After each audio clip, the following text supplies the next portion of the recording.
একটা সময় ছিল যে ভাত বেড়ে খাওয়ার অলসতায় খেতাম না, না খেয়ে বসে থাকতাম, যে কখন কেউ বেড়ে দেবে তখন খাবো। তা নিয়ে বাড়ির অনেকে অনেক কথাই বলতো। আর এখন এমন একটা দিন এসেছে যে ইচ্ছা না থাকা সত্ত্বেও অনেক কাজ করা লাগে, না পারলেও করা লাগে। সময় এবং বয়স এই দুটো জিনিসই মানুষকে শিখায়।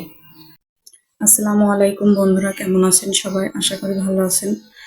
সকালেই দুপুরের রান্নাবান্নাগুলো সব শেষ করে ফেললাম। আমার বোনকে নিয়ে হসপিটালে যেতে হবে, তার জন্য আবার বিকালবেলা হাজব্যান্ডকে নিয়ে হসপিটালে যেতে হবে। খুবই খারাপ সময় পার করছি, কারণ দুই দিকে দুইজন অসুস্থ, দুজনেই অতি কাছের জন্য মনটাও ভীষণ খারাপ।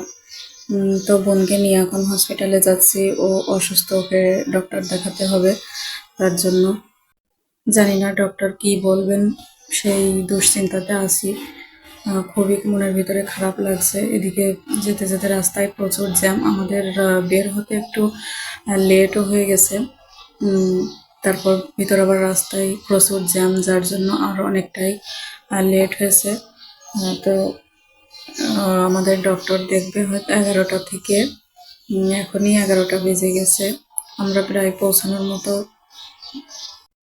এখান থেকে বোনের ডক্টর দেখানো শেষ করে আবার বাসায় আসবো। আমার বাবুটাকে বাসায় রেখে গেছি, ও ঘুমাচ্ছিল, যার জন্য ওকে নিয়ে আসিনি। আর ছোট মানুষ ওদেরকে নিয়ে আসলে অনেক ঝামেলা হয়, এদিকে কাজগুলো করা যাবে না, যার জন্য ওকে রেখে আসছি।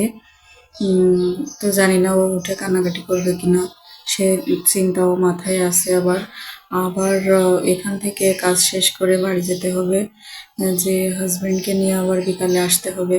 এখানে হসপিটালের সামনে এসে দেখি অনেক গন্ডগোল ফ্যাসাদ হচ্ছে, হয়তো মারামারি হয়েছে এখানে।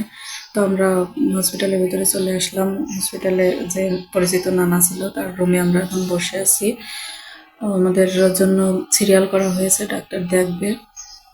তো ডাক্তার দেখানো হয়ে গেছে, আমাদের কিছু রিপোর্ট করতে দিছে, আমরা সেগুলো করার জন্য এখানে বসে আছে। আল্ট্রাসাউন্ড করা লাগবে, সিবিসি রিপোর্ট করা হয়ে গেছে, তো সেগুলো করে আমি ওকে ওখানে রেখে তাড়াহুড়ো করে বাড়ি চলে আসছি, কারণ এদিকে আমার দুপুর হয়ে গেছে, হাজব্যান্ডকে নিয়ে আসার সময় হয়ে গেছে।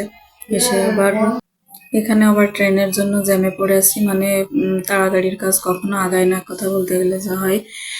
এখন আমি বাসায় চলে আসছি, দেখি আমার বাবুটার কি অবস্থা। ওর উঠে কান্নাকাটি করছিল, এই যে আমি আসার সাথে সাথে আমাকে জড়াই ধরেছে, এখন আর কারোর কাছে থাকবে না।